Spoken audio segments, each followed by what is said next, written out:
Hello बच्चों, welcome to अपनी कक्षा। इस वीडियो के अंदर हम करने वाले हैं आपका another chapter that is improvement in food resources. ये चैप्टर सीबीएसई ने कोरोना के टाइम पे डिडक्ट कर दिया था, तो आपने नहीं पढ़ा होगा, बट अब हम फिर से इस चैप्टर को करेंगे क्योंकि इसकी अपनी इंपॉर्टेंस है। इस चैप्टर के अंदर हमने कुछ इंपॉर्टेंट पॉइंट्स पढ़ने हैं कि किस तरीके से एग्रीकल्चर या फार्मिंग की जाती है, क्या क्या इंपॉर्टेंट चीज़ों का ध्यान किया जाता है फार्मिंग करते टाइम, और एग्रीकल्चर के अलावा और कौन कौन सी फार्मिंग के तरीके हैं, जैसे कि देयर इज एनिमल हस्बेंड्री जिसमें poultry farming, cattle farming, fish farming जैसी चीज़ें भी आती हैं। So this chapter is all about improvement in food resources. According to survey of 2020 हमारी जो कंट्री की पॉपुलेशन थी that was approx 1.02 billion people, and इनकी जो फूड रिक्वायरमेंट्स हैं that was approximately 246 million tons of grain every year. तो इतनी large population के लिए जो प्लांट्स और एनिमल्स की फूड की जो रिक्वायरमेंट थी वो बहुत ज़्यादा बढ़ गई थी। तो कुछ साइंटिस्ट जैसे कि स्वामीनाथन और किरेन ये लगे रहते हैं कुछ ऐसे साइंटिफिक तरीके लाने में जो कि इस प्रोडक्शन को किसी तरीके से इम्प्रूव कर सके और सबकी डिमांड्स को पूरा किया जा सके। हमारी कंट्री में भी बीच में white revolution, green revolution, yellow revolution जैसी चीज़ें आई हैं। वाइट रेवोल्यूशन यानी कि मिल्क के प्रोडक्शन के अंदर इंक्रीज हो, और वो कब होगा जब ज़्यादा से ज़्यादा मिल्क प्रोड्यूस किया जा सकता होगा मिल्क एनिमल्स से, यानी कि मिल्क गिविंग एनिमल्स का प्रोडक्शन जो होगा वो बढ़ाया जाए। साथ ही साथ ब्लू रेवोल्यूशन का मतलब होता है जब फिश का प्रोडक्शन बढ़ सके, क्योंकि हमारी साउथ की साइड बहुत सारे लोगों का जो स्टेपल फूड है दैट इज फिश, तो फिश प्रोडक्शन भी इंक्रीज करना होगा। एंड ग्रीन रेवोल्यूशन जो कि सबसे बड़ा और इम्पॉर्टेंट रेवोल्यूशन है कि फूड ग्रेन की प्रोडक्शन को इंक्रीज किया जाए। अब प्रोडक्शन को इंक्रीज करने के लिए हमें टेक्नोलॉजी और साइंटिफिक तरीकों का यूज़ करना होगा, क्योंकि जब हम एग्रीकल्चर करते हैं तो हमें बहुत सारे स्टेप्स पर क्रॉप का ध्यान रखना होता है। सबसे पहले तो हमें सॉइल को भरपूर मात्रा में खाना देना होता है, न्यूट्रिशन देना होता है, ताकि हम जो सीड उसके अंदर डालेंगे वो बहुत अच्छे से ग्रो कर सके। तो पहला स्टेप तो हो गया सॉइल को प्रिपेयर करना। दूसरे स्टेप के अंदर हम जो सीड डालते हैं, अगर हम पुअर क्वालिटी के सीड्स यूज़ करेंगे तो हमारी प्रोडक्शन ऑफ कोर्स बहुत ज़्यादा कम आएगी। तो अच्छी प्रोडक्शन के लिए, लार्ज लेवल की प्रोडक्शन के लिए हाई यील्ड वेराइटी वाले सीड्स बनाए जाते हैं, यूज़ किए जाते हैं, जो कि हम इस चैप्टर में पढ़ेंगे। देन आता है इरिगेशन, यानी कि वाटर का सप्लाई करना उन सीड्स को ताकि वो बहुत अच्छे से ग्रो कर सके। इरिगेशन में बहुत सारी टेक्नोलॉजी वाले स्टेप्स यूज़ किए जाते हैं आज के टाइम पे, ताकि अगर ड्रॉट भी है या फिर अगर सूखा भी पड़ गया है तो भी हमारी क्रॉप्स पर ज़्यादा इफेक्ट ना हो। इरिगेशन के बाद जब क्रॉप पूरी तरीके से पक जाती है तो हार्वेस्टिंग का टाइम आता है।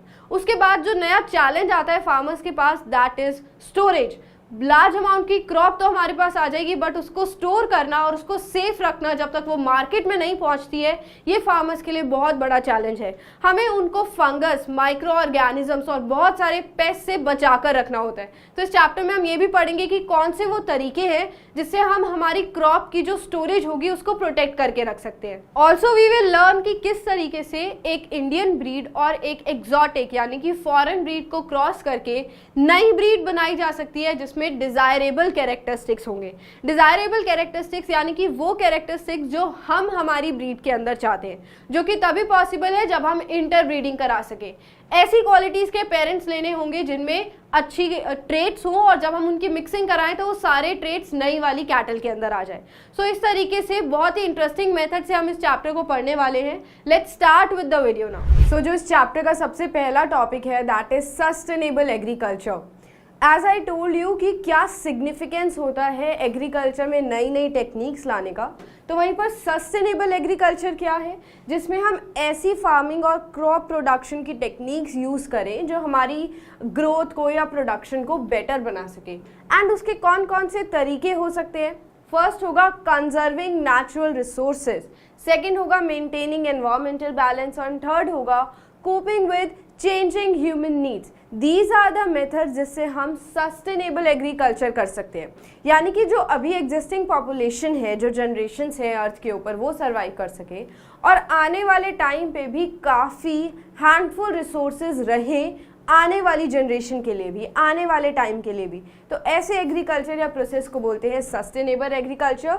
The adoption of various farming and production management techniques to maximise agricultural yield. अभी जितने भी पॉपुलेशन हमारी अर्थ पे है, सबकी डिमांड्स मीट करना भी सस्टेनेबल एग्रीकल्चर होता है। एंड उसको ये सारे जो 3 मेथड्स हैं, that is a part of sustainable agriculture. Next देख लेते हैं what are the advantages of sustainable agriculture. तो it achieves the integration of natural biological cycles and control. We are actually doing some agricultural processes जो naturally भी हमारे cycle के साथ साथ रिवॉल्व करते हैं। नेचुरल साइकिल्स जैसे कि हमारे एनवायरनमेंट में हर एक मिनरल की साइकिल ना फिक्स्ड है। जैसे कि ऑक्सीजन साइकिल है, आपने बचपन में वाटर साइकिल पढ़ी होगी कि वाटर का जो अमाउंट होता है वो स्टेबल रहता है। तो सस्टेनेबल एग्रीकल्चर से जो हमारी नेचुरल साइकिल है वो डिस्टर्ब नहीं होगी। Protects and renews soil fertility and the natural source base.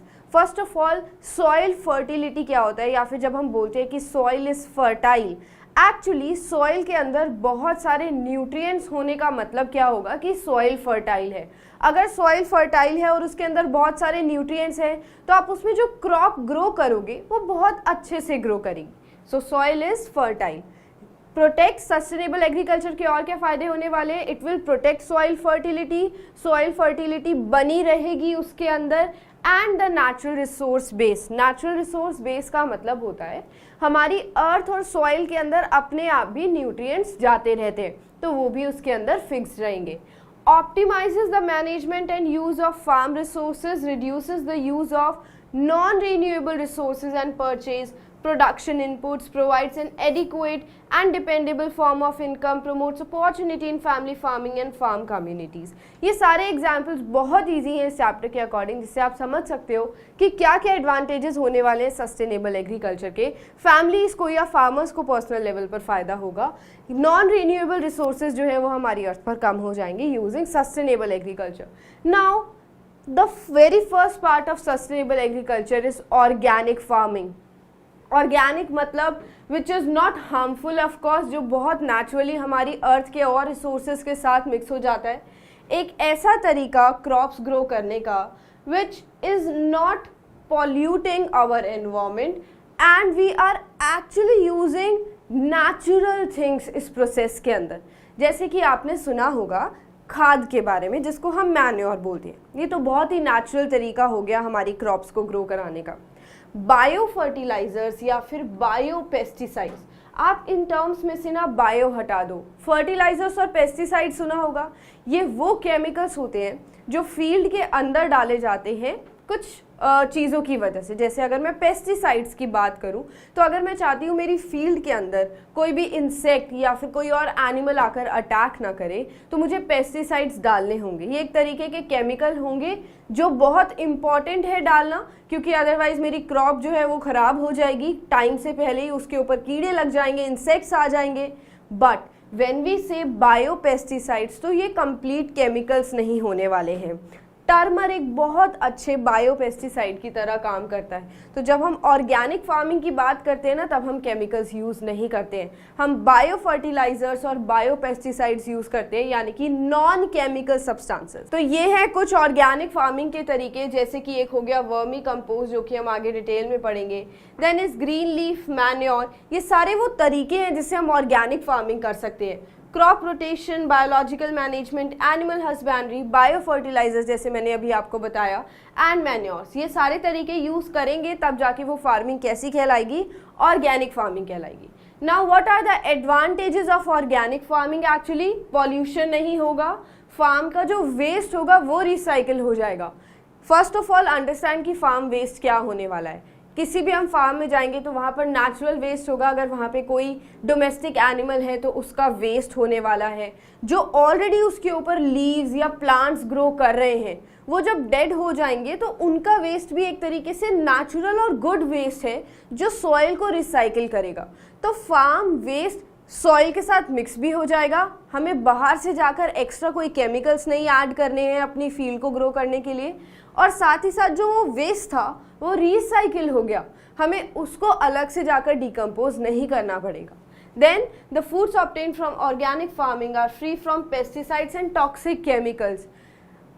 हम काफ़ी बार जो मार्केट से फ्रूट्स या वेजिटेबल्स